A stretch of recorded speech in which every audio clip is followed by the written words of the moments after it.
Bonjour Hafid, merci de m'accorder cette interview.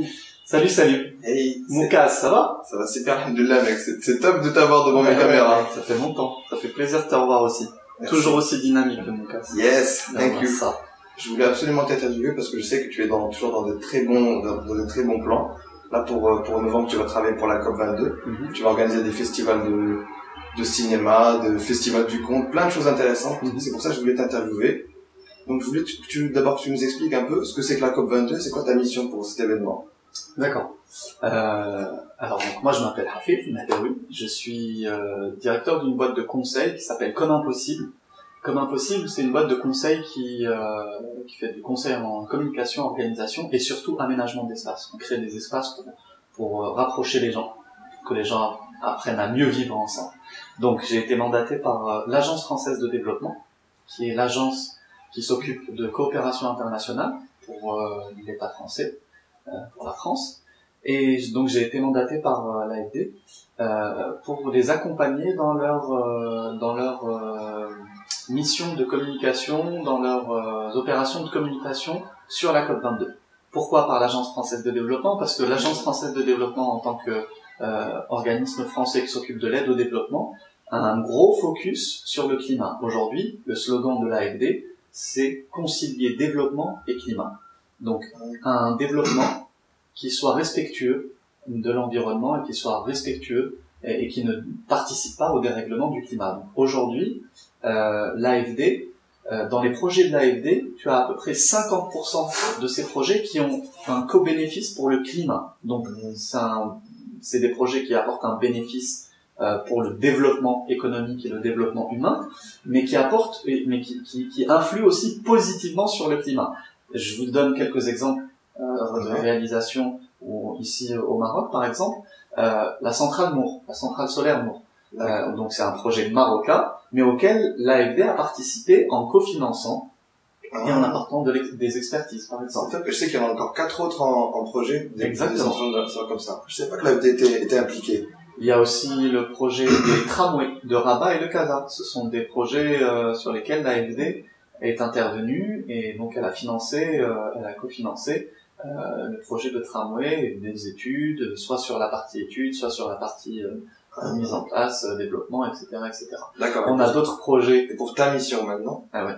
Et donc pour ma mission, moi j'ai été chargé par l'AFD donc de comprendre un petit peu les éléments généraux de la COP22. Donc la COP22 c'est quoi? C'est la conférence des parties. Oui.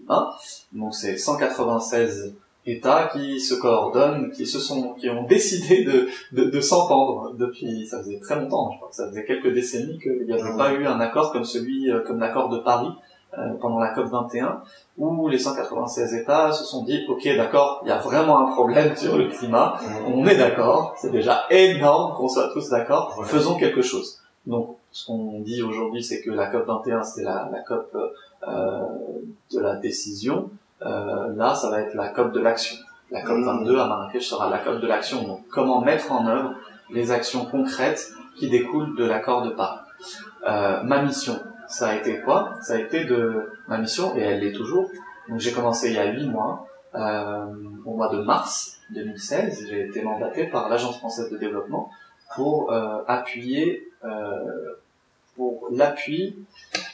Comment on a intitulé ma mission? Appui aux opérations de communication de l'AFD pendant la COP22. D'accord? Donc pour cette mission, vous allez utiliser toutes sortes de médias. Exactement. Des expos photos, des expos de documentaires, des projections documentaires de films. Exactement. Je trouve ça super intéressant parce que tu attaques le problème sur plein de fronts, et j'aime bien cette méthodologie. C'est-à-dire alors, juste pour préciser un petit peu, quand l'AFD m'a recruté pour mener cette mission, l'idée, ce qu'on a eu avec Emmanuel Dollfus, Lionel Goujon et tous les gens avec qui je travaille, c'était de dire l'Agence française de développement, c'est une agence de spécialistes. On a des ingénieurs, on a des financiers, etc. C'est des spécialistes, c'est des gens très costauds dans leur métier, vraiment très costauds. Mais souvent, les discussions se font entre spécialistes. Par exemple, au Maroc, les gens de l'AFD travaillent avec les gens de l'ONU, avec les gens d'OCP, avec les gens de Mazen, etc., etc. Mais on touche rarement, et surtout pendant les COP, on touche rarement le grand public. Notre idée, c'était de créer vraiment des événements pour le grand public, et plus particulièrement pour le grand public marocain. Donc on s'est dit, comment est-ce qu'on va toucher le grand public marocain? On va toucher le grand public marocain par le cinéma. Tout le monde aime le cinéma. Dans le monde entier, tout le monde aime le cinéma. C'est pas possible qu'on n'aime pas le cinéma. Et donc on a décidé de créer un festival du film climat. Ça tombait bien, l'AFD a cofinancé le film, le César du meilleur documentaire 2016, Demain, qui a été réalisé par Mélanie Laurent et Cyril Dion, du réseau Colibri. J'ai pas encore vu. Et donc on va le diffuser le 11 novembre sur la place du 16 novembre à Guélis. Ouais. Et donc on va le diffuser, mais surtout tous les films qu'on va diffuser, on les a sous-titrés en arabe pour que le Marocain lambda qui passera devant notre festival et aura envie de se poser un petit peu pourra voir le film et surtout comprendre les enjeux qu'il y a dans ces films-là. L'autre axe qu'on a choisi pour toucher le grand public, c'est le conte. Alors le conte, parce que le conte touche aussi bien les plus jeunes que les plus adultes. Tout le monde aime écouter des histoires. Exactement. Tout le monde aime regarder des films et tout le monde aime qu'on lui raconte des histoires. Comment est-ce qu'on a commencé? Avant d'en arriver au festival de contes, on est allé raconter des histoires dans les écoles. On a lancé un concours de dessin auprès je pense qu'on a touché 2500 écoliers des écoles primaires. Dans les villes de Rabat, de Tanger et de Marrakech. Donc on a fait une tournée. On est parti dans 9 écoles. Dans chaque ville, il y avait 2 écoles publiques marocaines et une école française du réseau de la LFE. Et donc on y est allé, on a raconté un conte sur le climat qui se passe en Polynésie. C'est l'aventure d'Iowa et de Meyata qui se rendent compte que leurs huîtres perlières sont en train de ne plus donner de perles, que les tortues marines sont en train, il y a plus que des femelles, il y a plus de mâles. Qu'est-ce qui se passe? Et tout ça, c'est à cause du changement climatique. On raconte ces histoires-là. Et d'une monstre climatique, Pam, qui est un cyclone dingue, qui a ravagé le Vanuatu. Et donc les enfants sont vraiment ébahis, ils sont accrochés à ces histoires. Et ensuite, une fois qu'on leur a raconté l'histoire, on leur diffuse un petit film d'animation qui s'appelle Qu'est-ce qu'une agence de développement, pour leur expliquer le rôle de l'AFD et la question du climat, les enjeux du climat et du dérèglement climatique. Et ensuite, l'après-midi, ils dessinent le monde tel qu'ils le voient à un horizon de 14 ans, 15 ans. Ouais, tu m'as dit que vous avez récupéré plus des milliers de dessins. Exactement. Le concours de dessin s'appelle Dessine-moi le monde en 2030. Yes. Et on a récupéré 2000 dessins. On a fait une sélection. On a choisi d'abord 20 dessins par école. Ensuite, on a réduit cette sélection. On a choisi 4 dessins par école. Et maintenant, on fait de grandes affiches qui vont être affichées sur les abris trams à Rabat. Et on va habiller tout un tramway, une rame de tramway double à Rabat avec les dessins des enfants sélectionnés. Et il y en aura aussi à Marrakech. On a 4 panneaux publicitaires 4 par 3 qui seront installés à Marrakech. Et donc les enfants recevront des prix, etc., etc. Donc ça, on l'a fait avant la COP. Pendant la COP, pour continuer sur les contes, on a créé un festival un festival du conte qui s'appelle Raconte-moi le climat. Raconte-moi le climat, ce sont 7 histoires de 7 familles dans 7 pays du monde, dont le Maroc, et qui font face à des problématiques liées directement au dérèglement climatique. Et donc, en fait, on suit l'histoire de ces familles-là, mais surtout, on suit la manière dont ils se débrouillent avec des solutions, soit individuelles, soit collectives, soit apportées par des agences de développement, comme l'AFD, mais aussi d'autres, pour trouver des solutions pour soit atténuer les effets du changement climatique, soit s'adapter aux effets du changement climatique. Ce sont les 2 grandes thématiques c'est vraiment les 2 grosses thématiques sur le changement climatique. Il y a l'atténuation des effets du changement climatique, donc moins d'émissions de gaz à effet de serre, etc., etc., ou encore l'adaptation, comment on s'adapte dans des situations où il y a déjà des effets négatifs. Voilà. Et pour finir, si tu vas-y, tu voulais parler d'exposition de photos. Vas-y. Donc, non, vas-y, si tu voulais en dire quelques mots, parce que je sais pas quand je suis sur l'expo photo. Alors, justement, l'exposition de photographie, c'est le troisième axe, donc on touche aussi visuellement les Marocains. C'est une exposition d'un photographe extraordinaire qui s'appelle Francesco Zizola, qui est italien et qui a couvert les plus grands conflits de ce monde depuis les années 80, fin des années 70, début des années 80. Et Francesco, on l'a mandaté. Il fait partie d'ailleurs de l'agence de photographes, c'est que des photographes engagés, l'agence Nour, qui est à Amsterdam. Donc c'était assez drôle. Il voulait travailler sur le projet Nour ici au Maroc. Et l'agence à laquelle il appartient s'appelle Nour également. Donc l'agence Nour Image est à Amsterdam et ici ils sont venus photographier Nour Ouarzazate, donc la centrale solaire. Le signe. Voilà, et c'est ce qu'il voulait d'ailleurs. Et c'est pour ça il s'est rapproché de nous. Et donc Francesco, on lui a donné une mission au mois de juillet 2016. Donc c'était du 17 au 28 juillet dernier. Il est venu pendant 11 jours. On s'est baladé ensemble au Maroc. Donc c'était un photoreportage, on lui a demandé un photoreportage en 4 étapes. On a commencé à Rabat, avec le tramway de Rabat, dont je te parlais. Quels effets ce tramway-là a-t-il eu en réduisant le nombre de véhicules en circulation, mais aussi le décloisonnement entre Rabat et Salé et comment créer plus de cohésion territoriale. Ensuite, il est allé visiter donc toute la stratégie eau d'OCP à Khouribga, donc là où il y a les mines de phosphate, etc. Comment est-ce que l'OCP, au lieu de faire des pompages dans les nappes phréatiques et les nappes fossiles, s'est dit, on est à Khouribga, il y a beaucoup d'habitants, traitons les eaux usées des foyers et utilisons-la pour notre industrie au lieu de pomper de l'eau propre. Donc tout ça, il a fait ce voyage-là à Khouribga jusqu'à Jolf Lasra, où l'eau est également désalinisé par l'OCP. Et ensuite, il est parti à Marrakech. Il est arrivé ici à Marrakech. Et là, on lui a fait visiter des hammams durables. Donc, l'idée des hammams, elle est extraordinaire. C'est-à-dire, un hammam traditionnel, Beldi, ça consomme en moyenne 1 tonne de bois par jour. C'est énorme. C'est juste énorme. Il y a entre 60 000 et 100 000 hammams au Maroc. Donc, je te laisse faire le compte, c'est juste gigantesque. Et l'idée, là, c'était de changer les chaudières, d'améliorer l'efficacité énergétique dans les hammams, en changeant les chaudières, en utilisant des chaudières à biomasse, qui utilisent des grignons d'olive et des pelures d'olive, mais aussi pour chauffer les hammams. Pour chauffer les hammams. À la place du bois. Waouh. Et aussi, donc, du chauffage solaire, soit des panneaux plans, soit des tubes vacuum, donc sous vide, qui contiennent un gaz particulier qui chauffe, etc.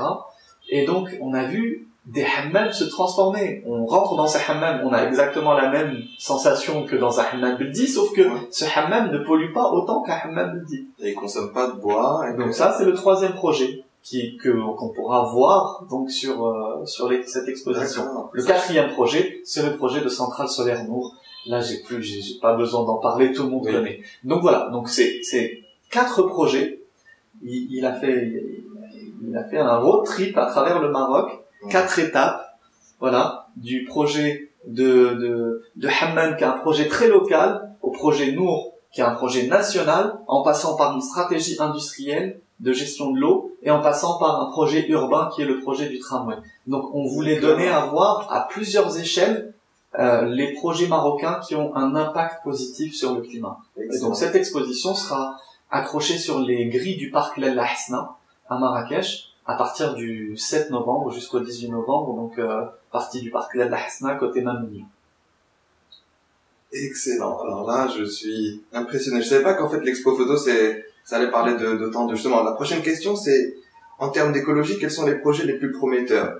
Et je viens de les citer. Et ça, c'est excellent. Les plus prometteurs ici pour le Maroc? En fait, pour le Maroc, globalement. Même globalement, c'est-à-dire je sais, il y a plein de gens qui se mettent à la permaculture, les énergies solaires, etc. Mais selon toi, quels sont les projets vraiment les plus enthousiasmants, les plus intéressants pour l'écologie? Au Maroc et dans le monde. Si tu as des exemples, je les prends. Honnêtement, je pense que les projets qui ont le plus de potentiel, un potentiel d'impact supérieur sont les projets très locaux et surtout des projets individuels, avec des techniques qui peuvent être essaimées un peu partout. Je donne un exemple très simple, celui de l'habitat écologique. Je crois de plus en plus que notre manière d'habiter, de se nourrir, de se chauffer, donc les éléments principaux pour être de la vie, de la vie et être bien, donc se nourrir, avoir un toit, se chauffer, ne pas avoir froid et donc ne pas tomber malade et donc se soigner, qui passe aussi par se nourrir, doivent se faire de plus en plus sur une échelle très locale. Et je pense de plus en plus que les projets qui auront un véritable impact sur le climat, ce sont des projets pour l'habitat, un habitat qui soit sain, donc avec des matériaux écologiques, un habitat qui te permet de ne pas d'avoir chaud ou de réduire la chaleur, donc bien isolé et bioclimatique, donc qui s'adapte, un habitat sur lequel dans lequel peut-être même sur tes toits quand on est en ville, mais aussi à la campagne dans des serres, te fournir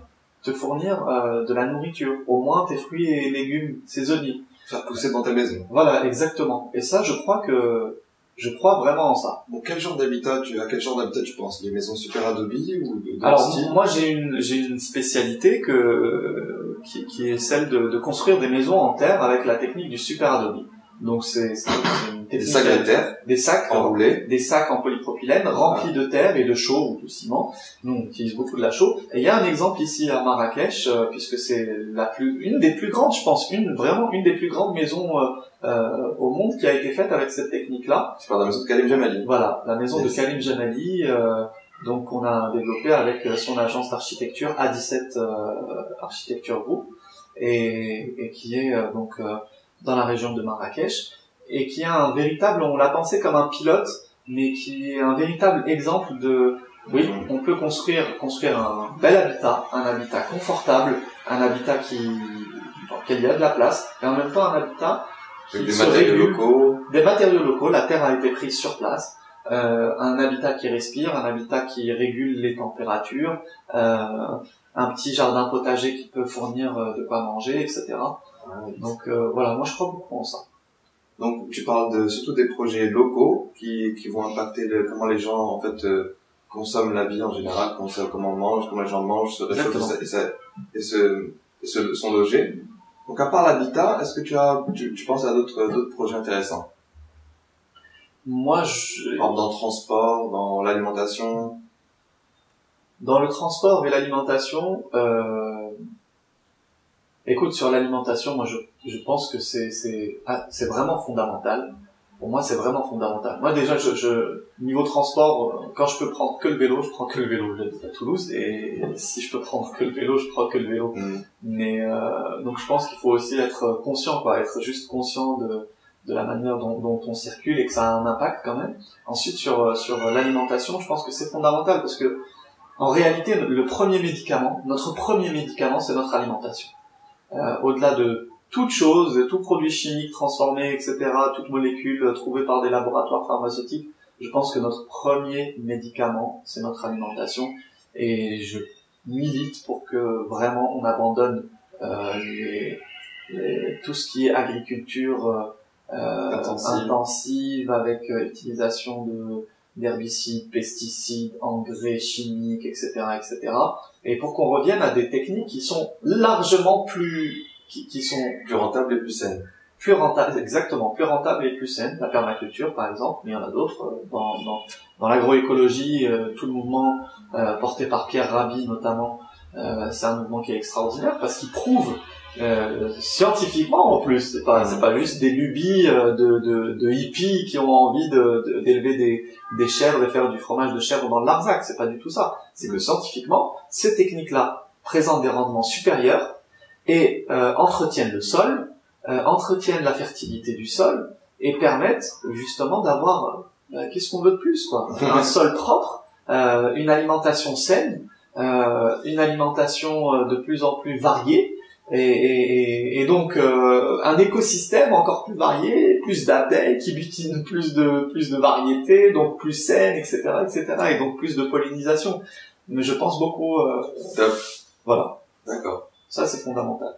Je voulais aussi te demander moi je regarde beaucoup de documentaires. Je voulais te demander c'est quoi le documentaire le plus marquant pour toi ces dernières années? le documentaire le plus marquant pour moi. Ou je peux en donner plusieurs. Je pense le film Demain qu'on va projeter, le 11 novembre au festival du film Climat, qui s'appelle Lumière sur le climat.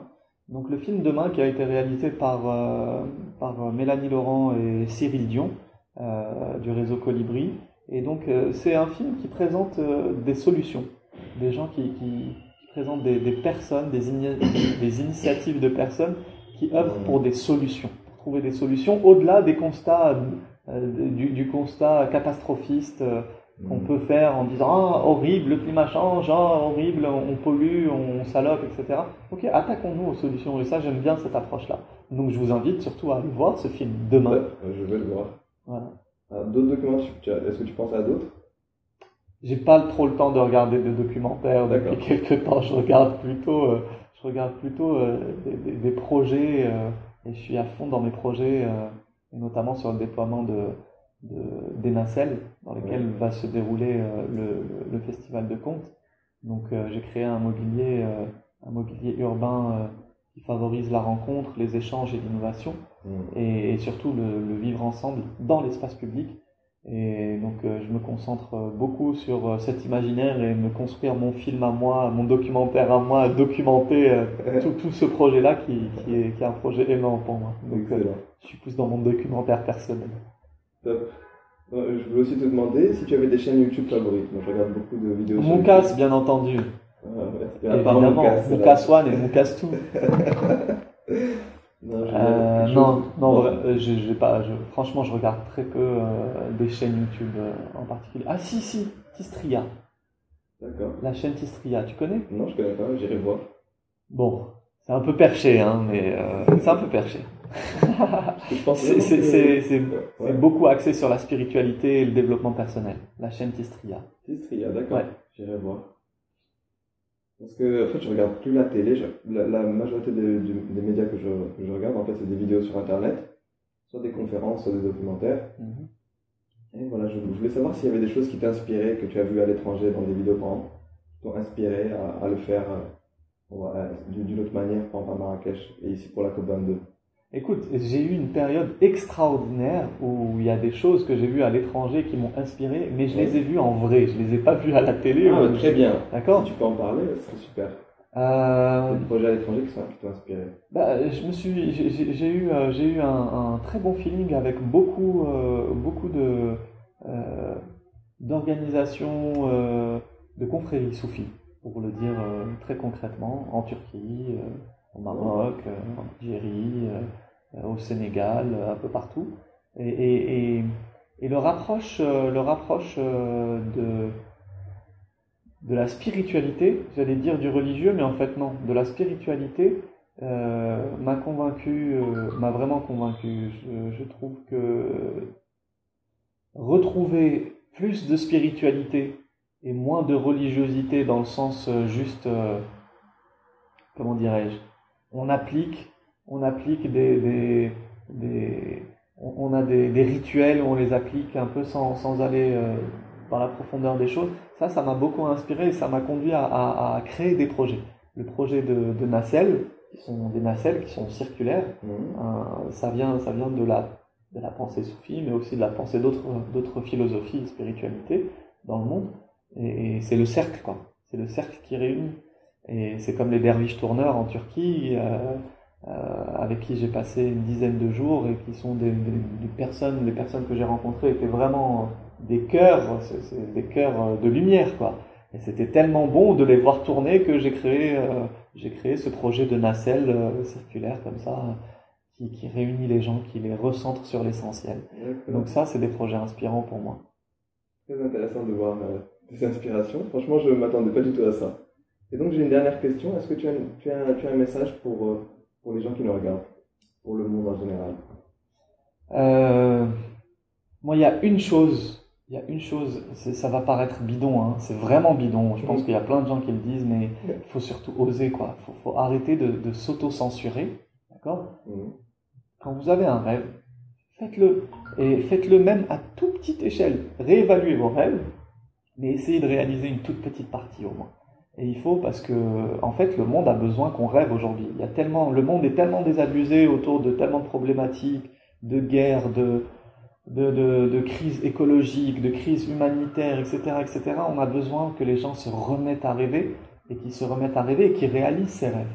Même à toute petite échelle. Excellent. Très inspirant. Merci Hafid pour cette interview. Merci Salim. Excellent. Salut Moukas. Merci beaucoup. Merci. Allah yahfidek khoya.